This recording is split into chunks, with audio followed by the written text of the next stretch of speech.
fought Elden John Night Rain, and you want to know how to beat the first boss of the game.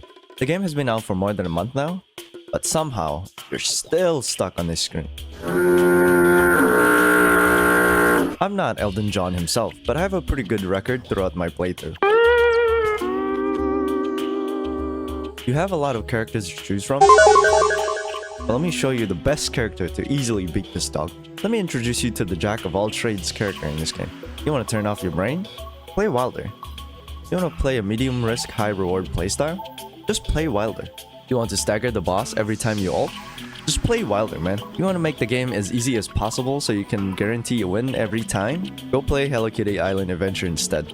I heard it's a pretty good game. Anyways, he has a balanced stat across the board with strength being the highest and dex being the second highest. If you're more into sorcery and want to be casting spell behind your team, but end up getting targeted by the boss anyways, pick Recluse. Shadow Wizard Money Gang, we love casting spells. She has two big reasons why you want to pick her.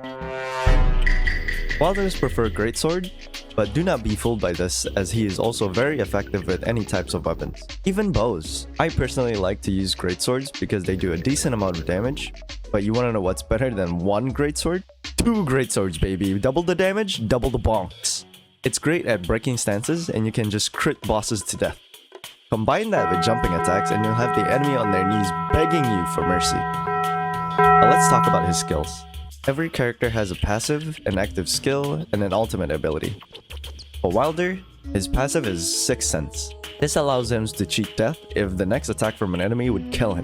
He'll do this backward dash so you can heal or reposition yourself. You'll know this activated by the dash and the audio cue.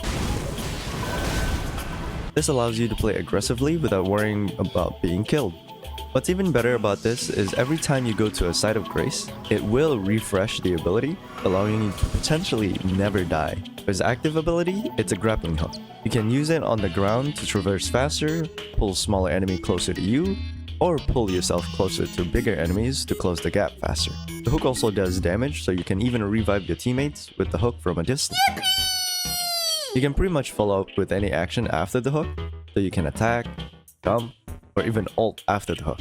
Now for his ultimate, that's definitely not inspired by Guts from Berserk by the way. He Omega blasts his stake from his left arm that does a lot of damage and a lot of stance damage. Most bosses will get their stance broken from this ult, allowing you to follow up with a critical attack. I'm sure you've seen the very funny glowing orange marker by the boss's head. And you can even ult while you're midair. I don't really recommend doing this because it'll leave you further away from the boss and you'll pretty much miss out on the crit. But who am I to stop you from doing a stylish stagger or a stylish kill? A really good way to use his ult is after you crit the boss, because it'll stagger the boss again, which means you can crit them again.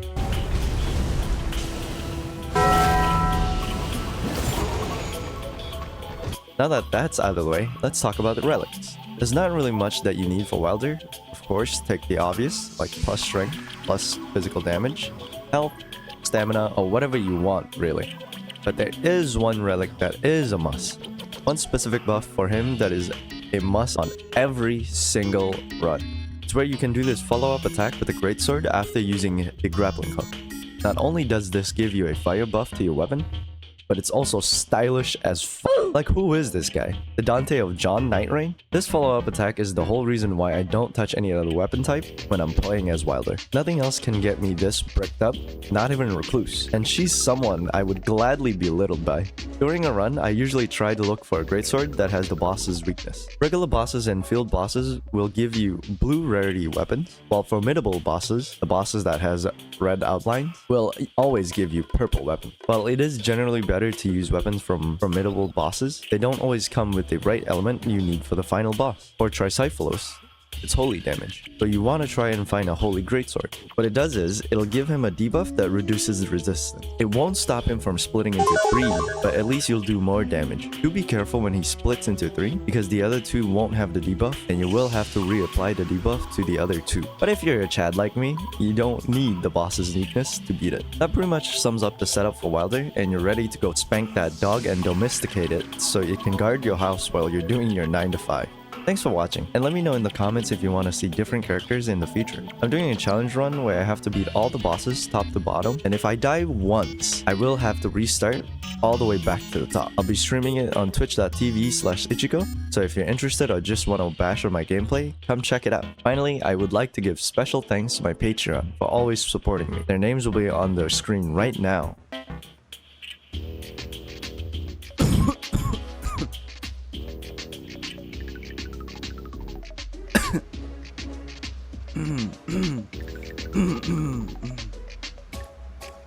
Anyways, here's a montage of me playing Wylder with 2 random Wylders. Enjoy.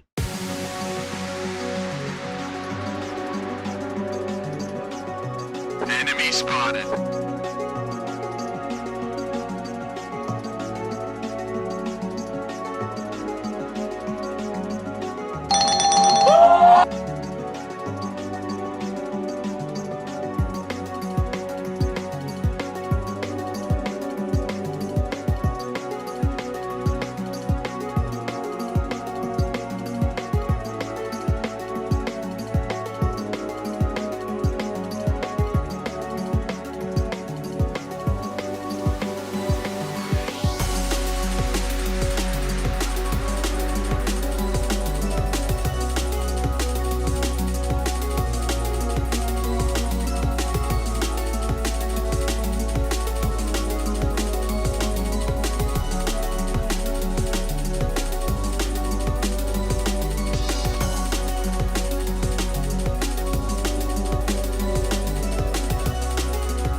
Round 2.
so good. Oh my god.